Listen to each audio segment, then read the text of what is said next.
Alright, so welcome to Reading and Responding to Opponents class. I'm Bhakdar. I've been fighting a little over 20 years, and I'm glad to be here at Bifter to teach. We are teaching theory and then practical techniques to reading what your opponent is doing, trying to lure them into doing what you might prefer to do in the fight. And again, this is mostly about developing your own language of how to try to control the fight or steer it the direction you prefer it to go. It's not a specific technique driven, it is an approach to fighting driven. What might I start thinking about? We're in these guard positions. His shield's very close to his body. His shield's close to his body. What else? You might want to go for the shoulder, the hip, on the shield side. I might want to go shoulder shield side because It's lower. okay. It's a little lower. I can actually witness his belt line. I witness this corner of his torso box. It's natural threat, whether he's intending it or not. I have open torso box here that I can see. In general, he's got a smaller shield, and this may be a safe outside lane over as well. How about weapon length or range? Yes. He's got a longer sword and a smaller shield. I have a slightly shorter sword but a bigger shield, right? How might that play in? We've highlighted his openings by having a smaller board. Advantage, right? If I can get him to want to use the longer reach to get close to me, but I have a more stable guard and I can pull off being more stable guard, then I would love for him to overexert. It's easier for me to find response openings that might hit his torso box before he's likely to get past this stuff.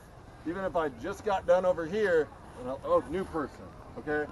Is activate at that moment in your mind, new person. What can you tell about the new person immediately? And it's not that it's the same details of gear kit each time. It's that you're reading what do I need to adjust to and what might be to my advantage. This class is training our brain to do that talk through within a few seconds of sizing someone up before they're attacking us. Does that make sense? That's the ultimate skill of what we're trying to drive at. What are other considerations that you guys think of on that? I'm sizing up my opponent, especially we're encountering each other on a battlefield, or we just tap swords and step back.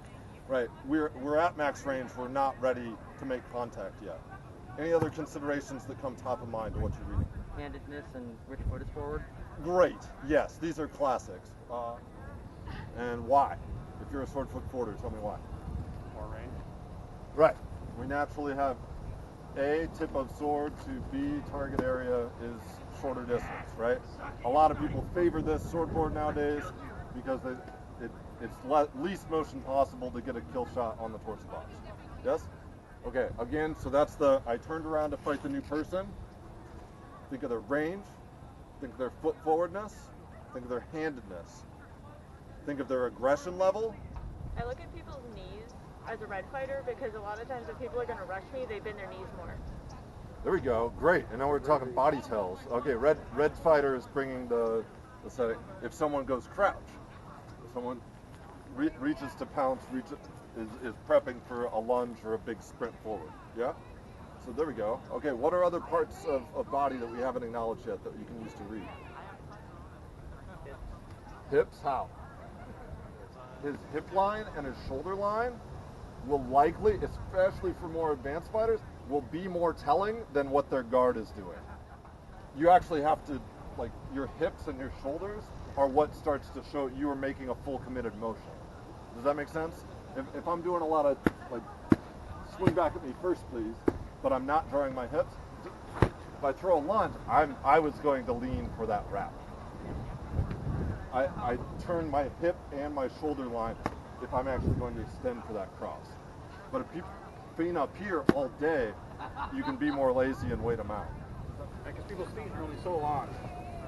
So if somebody's going to hit you or move close enough to hit you, they got to move their body to you.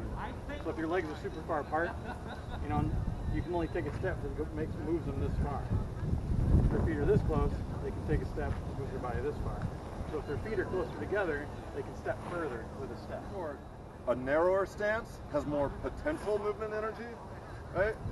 A wider stance has less to spread. some things you can do to test out your opponent while staying pretty safe is what we're going to go to next. So one is step patterns. You can think in circles. I like to think either in circles or X steps, and here's what I mean by that. You can think of dancing in a spiral from your original start position, circle in towards them, circle back away from them. Now he's following me. Be dumb for a second, please. No worries. So regardless of who your opponent is, at this range we can't strike each other, right? But we're not at much risk here yet, right? So I'm suggesting you can step into and out of the range in which, for a moment in a pattern, they could actually come forward and land something on you. Does that make sense? So I'm going from max range. What do you do at mid range? Okay, but I'm going to come in and out. I might come in and out really safely by doing nothing with my guard. I'm going to keep it here. You can keep the same foot forward, right? And this is your circle step. You can go a little tighter or wider. If he's doing nothing, then just start thinking how I can step forward and kill him. If he's following you, watch the pattern of which distance he follows you at. And he actually came too close, especially on the tall dude. Okay, did people, yeah. So what did I do? All I did was step into his mid-range, and I took a partial step back. And he followed me to keep his mid-range. Do you guys see the difference there? Let's level that out. Go ahead and step back one more time. Because actually, okay, for one, I'm cheating because I'm gangly. Put your sword out, didn't you? I got a mid-sized dude, and I'm 6'4", and I got gangly arms. I would love to play this game with him as long as I can, right? Does it make sense? So when I take a step forward to his mid-range, I'm not going to stay there. If he's faster than me, no, I don't want to risk this. But I want to get him to now follow, thinking he's got to stay at my mid-range. And now my shots access every quadrant of his torso box. You can start thinking, what are your preferred strikes? Are there strikes to a body quadrant, or strikes that are your bread and butter kill shots? And you start thinking how your step pattern is going to lure a setup for what you'd prefer to do. You can also think X steps. If this, from our front foot toe, triangle to like what it is to sidestep one way or sidestep another, with the point or the apex being at our opponent's sword foot forward. Does everyone follow that? I mean, a triangle on the ground is between us. This is one line of the X, right? And this is one line of the X. And then I step here. Oh, across. Great. But please cross. Okay, and now like I'm fading from, I touch the tip of our triangle points on the ground, yes? And then I'm going to fade, let's say, down one of those lines and get him coming after me.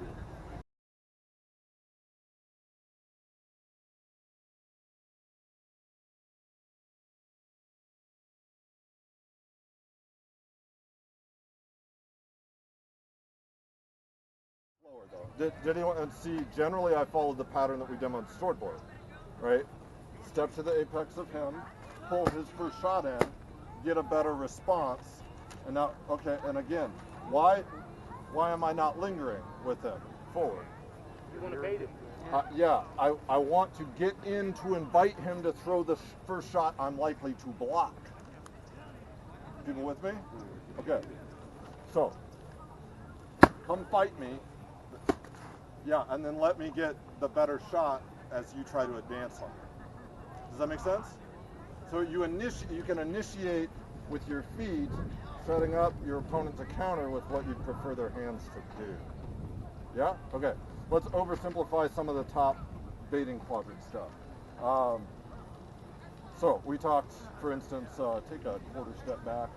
So again, here we're sizing each other up. We're out of range. We can't actually strike each other. If my guard's over here, what's invited?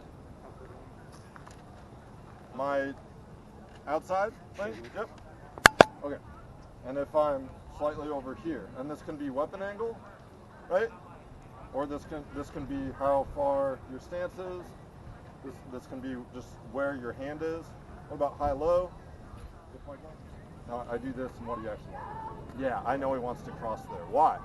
With my guard positioning, I'm inviting that outside lane. So I might even do this, pump down, making sure I get there. And go through him. And we extended the line of the X step. Okay.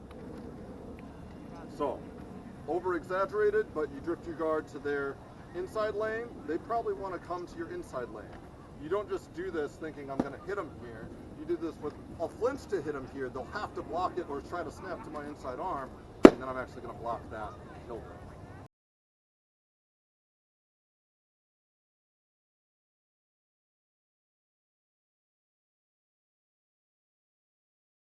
So if I need to get closer, let's say, what might be some ways I can use similar principles, but I need to get to a closer shot? We're going to say I've shrunk 10 inches. You trust your guard, you close the gap. Trust your guard and close the gap. Say more what that means.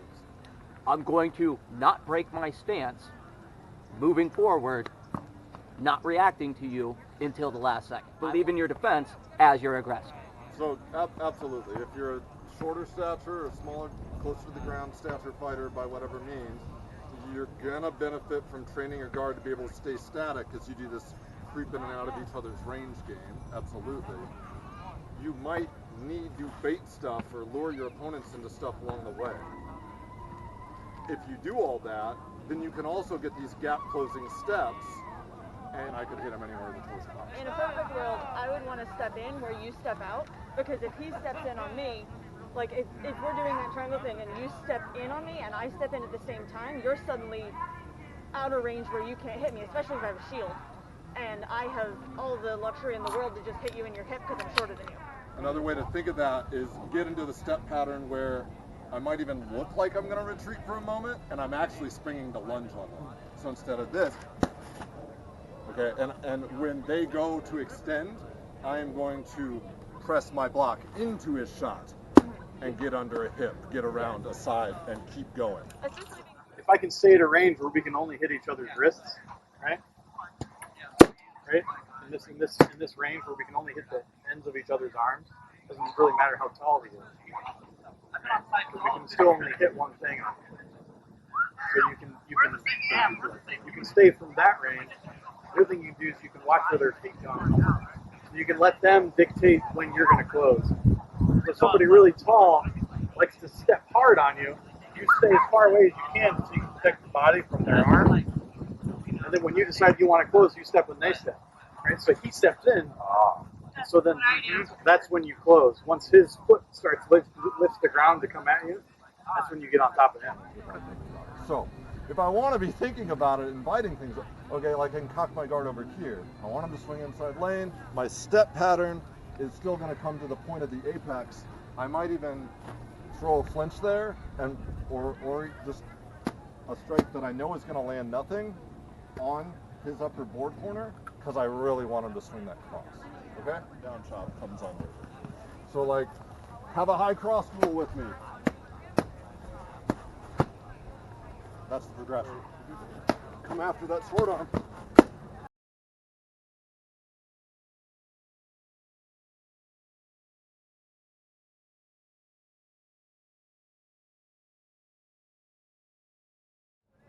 Do people follow me on this? So just think of breaking down your spars at this level, and really think of those little gaps of who's got a few inches where you're in the favorable spot.